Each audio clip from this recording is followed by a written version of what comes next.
주님께서 여러분과 함께 또한 사제의 영과 함께 요한이 전한 거룩한 복음입니다.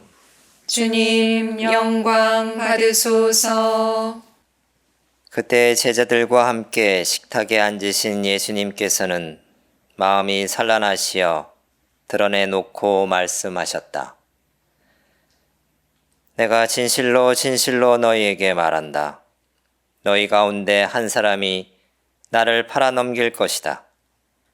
제자들은 누구를 두고 하시는 말씀인지 몰라 어리둥절하여 서로 바라보기만 하였다.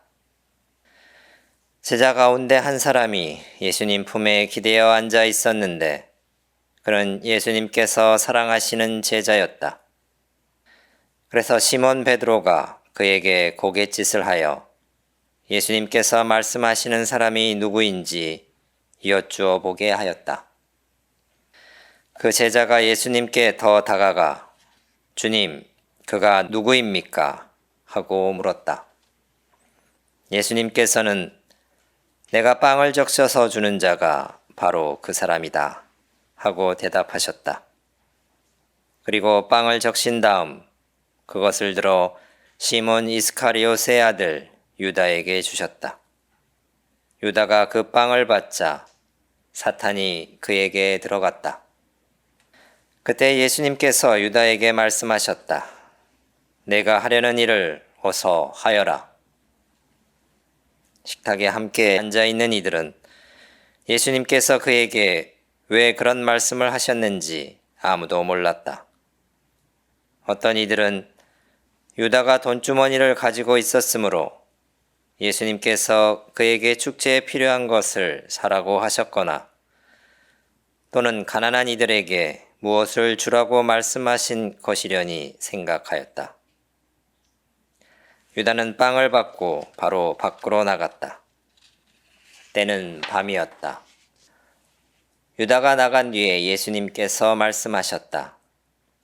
이제 사람의 아들이 영광스럽게 되었고 또 사람의 아들을 통하여 하느님께서도 영광스럽게 되셨다. 하느님께서 사람의 아들을 통하여 영광스럽게 되셨으면 하느님께서도 몸소 사람의 아들을 영광스럽게 하실 것이다. 이제 곧 그를 영광스럽게 하실 것이다. 얘들아, 내가 너희와 함께 있는 것도 잠시뿐이다. 너희는 나를 찾을 터인데 내가 유다인들에게 말한 것처럼 이제 너희에게도 말한다. 내가 가는 곳에 너희는 올 수 없다. 시몬 베드로가 예수님께 주님, 어디로 가십니까? 하고 물었다. 예수님께서는 그에게 내가 가는 곳에 내가 지금은 따라올 수 없다. 그러나 나중에는 따라오게 될 것이다. 하고 대답하셨다.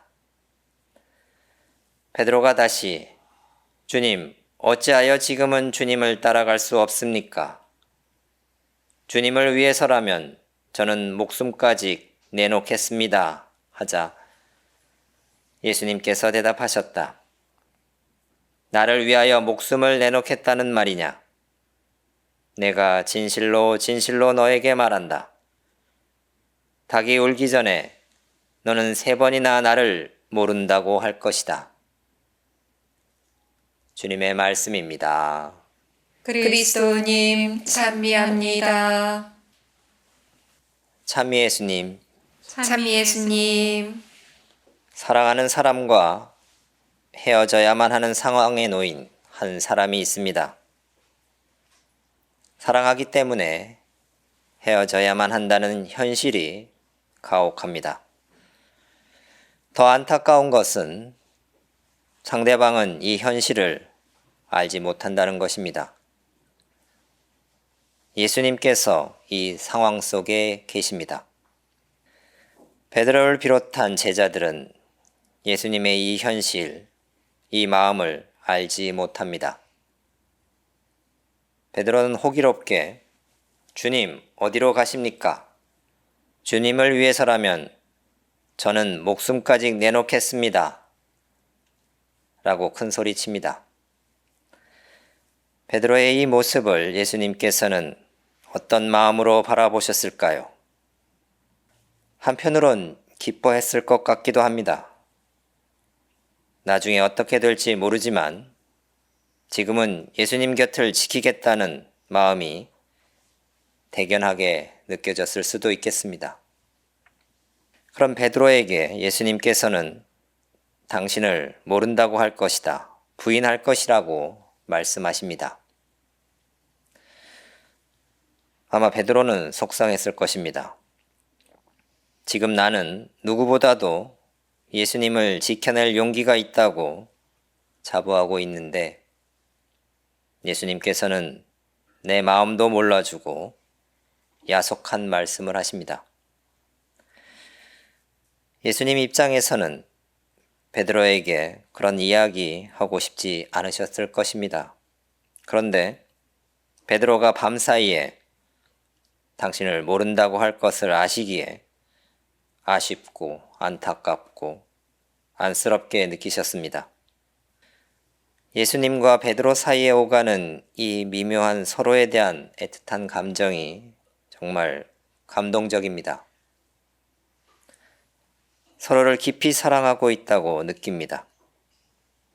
예수님께서는 이 세상에서 사랑하신 당신의 사람들을 끝까지 사랑하셨다고 요한이 우리에게 전하는데 오늘 복음에 나오는 예수님과 베드로의 모습에서 확인할 수 있습니다.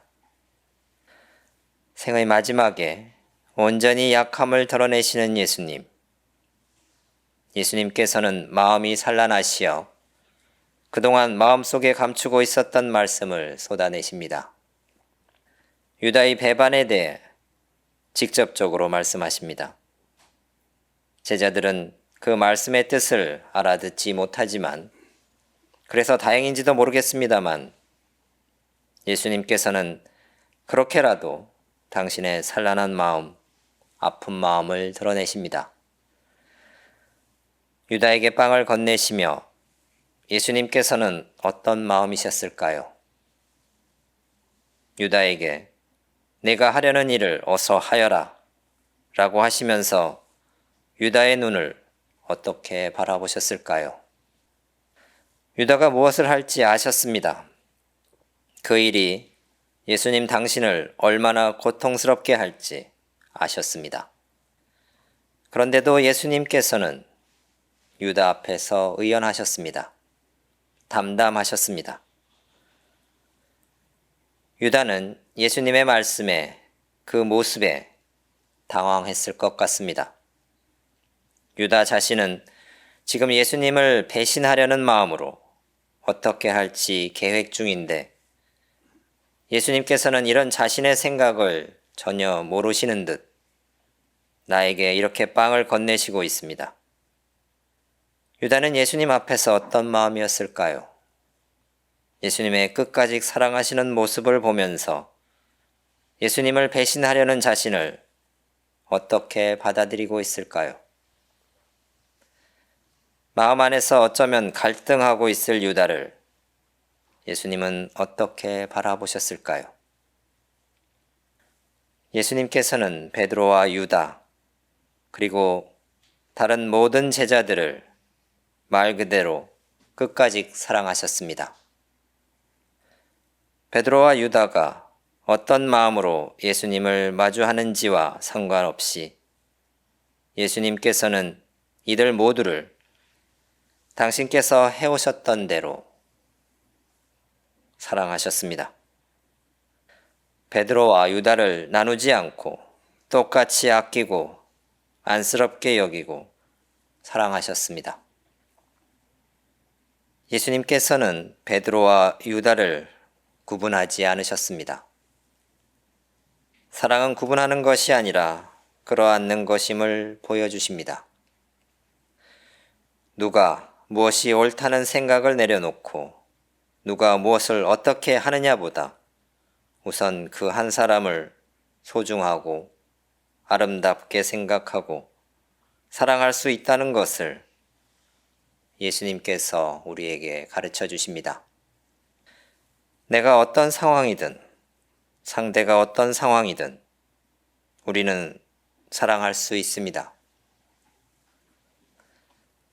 하나님께 사랑할 수 있는 은총을 청합시다.